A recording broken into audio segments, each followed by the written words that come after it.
Wasak ang bintana sa ining SUV kag nagupi man ang pertahan sang passenger side sa nagtakilid sa igad sang dalan matapos nga nabungguan ang 4 ka flower pots kag 5 ka concrete barrier sa barangay Kitinsalas, Haro, Kayna, sang Kagahon.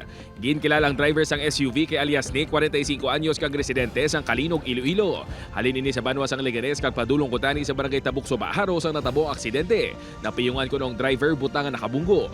Wala sang may naagong mapilas ang driver. Suno sa traffic investigator madulom ang mga lugar, butang nga madamo na nadisgrasya diri kag dapat reflectorize ang mga barriers. Mas nami siguro pa sa nagon pagit ang dalan dira. Kaya daw may part siya kaya nga medyo madulom. Daw ang aton street light medyo dim siya sana gid. Ang barrier ta ulang siya sa reflector bla. Sa datos ang Iloilo City TTMO, yara sa 5 ka aksidente na nagluntad sa mga lugar. Antes ang natabo kainas ang Kagahon, may nakabunggo man nga salakyan sa mga barriers ang December 15.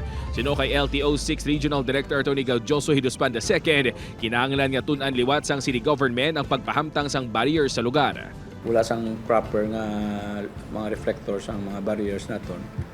Kung gabi hindi makita, i-reassess nila ang situation because of the number or the growing number of traffic incidents na happening in that area.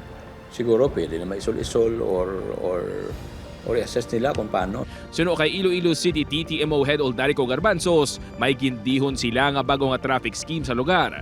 Wala man ini nagapati nga kulang pa sang reflectors kag warning devices ang lugar. Wala ginayasang ginakulang dira, no? Tapos ang kada salakyan niya may headlight, no? Within 30 meters, makita mo na nga may mga concrete separators, no? Sa tunga. Responsibilidad sang driver suno kay Garbanzos nga sundo ng traffic rules kag mangin responsable nga driver.